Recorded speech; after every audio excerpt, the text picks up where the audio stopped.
Alright, Filipino reaction. Okay, reaction video time mga kaibigan. Dito sa sinabi ni or pinalabas na channel ni Arlene Rockstone na talaga namang itong si Pastor ay napakasinungaling pala talaga. Ito na mga kaibigan, pakinggan natin. If you wanna be in social media, you want to be sikat, tutulungan kita na talagang sisikat ka. And this is what we are doing. At ngayon, ipapakita ko sa inyo, yung message ni Kibuloy. Bakit itong mga kasamahan kong mga worker, no, mga dating workers, bakit hanggang ngayon, ganyan sila kay Kibuloy? And this is why. Ito na mga kaibigan ha, pakinggan natin si Pastor Apollo Kibuloy na talaga namang mapapawaw ka or wow na wow. Tatay niyo si Lucifer, tinalo ko dito. Nakatalo siya, tatay ninyo siya. Tingnan ninyo, hawak-hawak niya. Tatay ninyo si Lucifer, tinalo ko dito. Hindi niyo natalo siya, tatay ninyo siya. Tingnan ninyo, hawak-hawak niya, mga liig ninyo. Tapos sabi mo, tingnan mo yung assessment mo. Hindi nga ako natakot kay Lucifer, sa inyo pa. Pero nga yung katotohanan. Ako ang daan at ang buhay. Lumali ka, ikaw ang daan at marap ka sa Senado para magpaliwanag ka. Continue lang mga kaibigan, nade-distract lang tayo sa sinabi ni Pastor. Okay? Ikaw ang daan, ikaw ang buhay. O siya, sige. Pag di kayo dumaan sa akin, hindi kayo pupunta sa langit. Abay, pangklas yan o. Yan ang sinasabi ko mga kaibigan. Kayo ba naniniwala? Ako ay hindi. Tingin ko ito si Pastor nagsisinungaling. Ulitin natin ha. Ulitin natin itong padali ni... Mahaba kasi ito pinutol ko lang. Nako, potensyal. Okay, alright. Itong mga kasamahan kong mga worker, no, mga Ayan na, ito na. Take two. Take two tayo. Tatay niyo si Lucifer, tinalo ko dito. Hindi natalo siya, tatay ninyo siya. Tingnan ninyo, hawak-hawak niya. Tatay ninyo si Lucifer, tinalo ko dito. Hindi niyo natalo siya, tatay ninyo siya. Tingnan ninyo. Kasi nga, ito yung habang nagsasalita si Pastor, yung mga ano niya, member niya, ayaw na sumunod sa kanya. Kaya ito si Pastor nagagalit. Okay? Iyan ang sinabi ni Pastor ngayon. Kibuloy.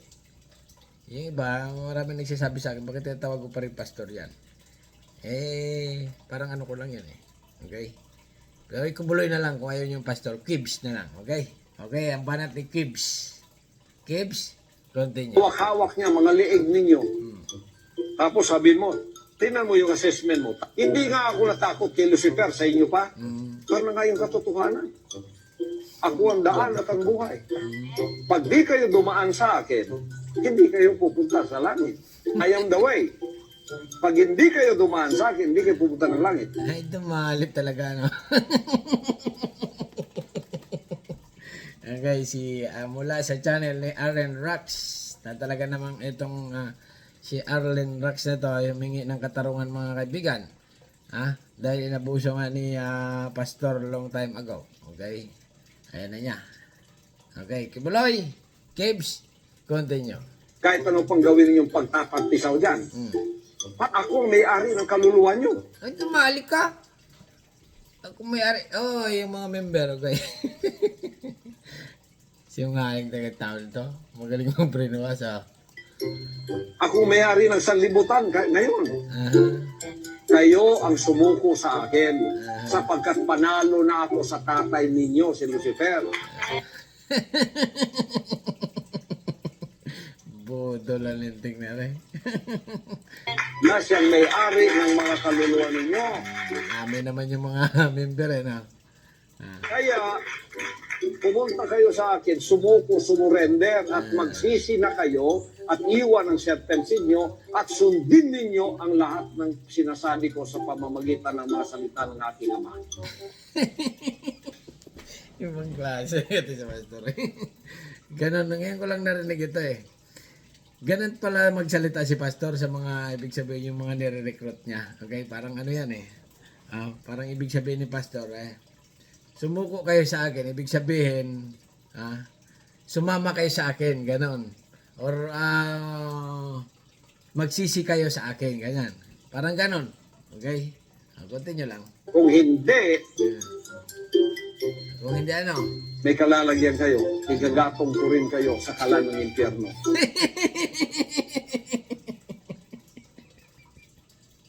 Yung klase talaga itong... Grabe ito. Pag kayo nagpabudol sa tao na ito, ay sigurado kayo. Okay? Continue lang. Tapos na. Ayan. Tapos na, madam. Guys, lahat tayo dito may imperno kung itong si Kibuloy ang Panginoon ang may hawak ng ating kaluluwa. Imagine. Meron pa, mga kaibigan, ha? Natatawa talaga ako. Ito pa guys, yan ang mensahe na talagang believe na believe itong mga kasamahan ko. Na hanggang ngayon, hindi nila nakikita ang mga panlulo ni Kibuloy. Walang nangyari. Glorification kaya.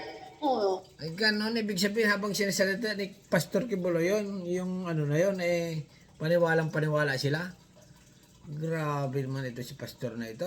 Pastor, sumuko ka na. Lumabas ka na. Harapin mo ang kaso mo. Yun ang dapat sumuko. Okay? Umarap ka sa batas ng Pilipinas. At ang mga pulis nga, inahanap ka. Okay? Harapin mo ang kaso mo. Yung mga ginawa ng something ay humingi ng justisya. Talaga naman ito si Pastor. Gumasta pa sila. Yung mga taga-ibang bansa, katulad ng mga kaibigan kong nasa Dubai, umuwi sila sa Pilipinas. Para umattend sa glorification ni Kibuloy ay sa rapture pala. Naku, ganun. Galing ka pang ibang bansa para mag-attend lang kay Pastor. Naku, Diyos mio, Marimar. Sa tingin ko lang ito si Pastor talaga. Nagsisinungaling ito. Okay? Budol. Maliwanag dito na budol. Na ikaw ay pag naniwala ka nga dito na siya ay Son of God. Okay? Na siya ay pangalawang sugo. Second coming of Jesus. Ay talagang mabubudol ka. Marami yan Hindi lang si Pastor ito. Okay? Marami sa buong mundo yan. Marami ring nagpapakilala na sila ay second coming of Jesus. Kaya lang sa Pilipino, itong si Kibuloy nga. Sa mga Russian, sa Russian, meron din yan, mga kaibigan. Nagpapakilala rin. Ano ba, may napapanood pa ako na ibang nagpapakilala rin. Ang dami rin nilang dami rin nilang nabudol. Yung mga ibang ganun din. Nagpapakilala na anak ng lahat naman tayo, anak ng Diyos. Kaya lang, ibang pagka, nito, na anak talaga siya.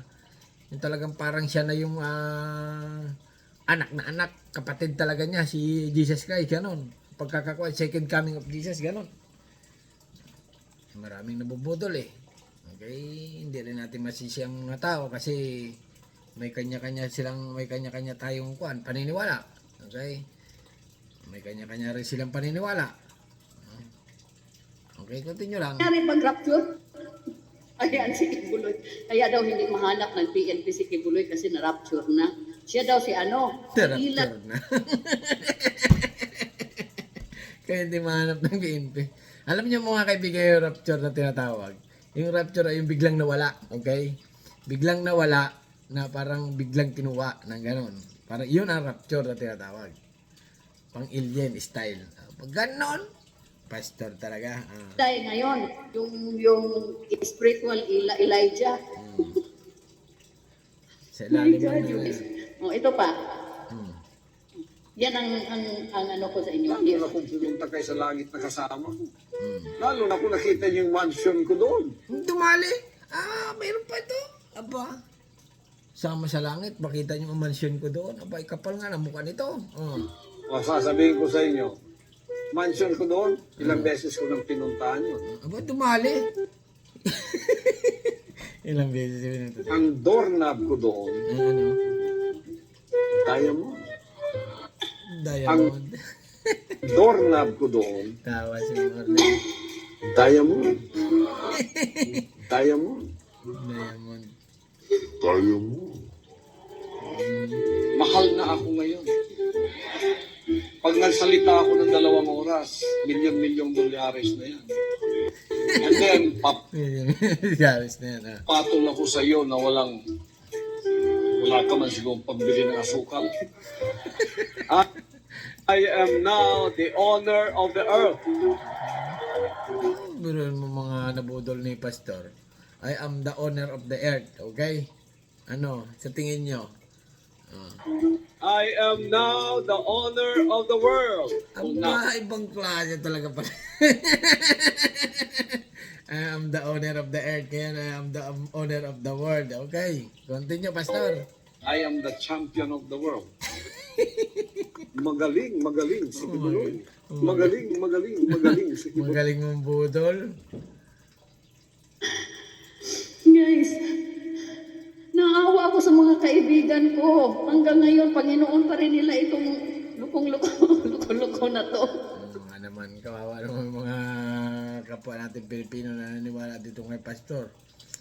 Na yun na nga, ang paniniwala siguro nila, si Pastor nga talaga ay Diyos. Diyos na kasi pakilala ni Pastor eh. Na ay si Kibs nga pala, Kibs. Pumastor na ako ng pumastor. Kibs. Ay, bahala na kayo mga kaibigan ha. Konting reaksyon lang. Bahala na kayo kung ano masasabi niyo dito sa banat ni Pastor na siya daw ang...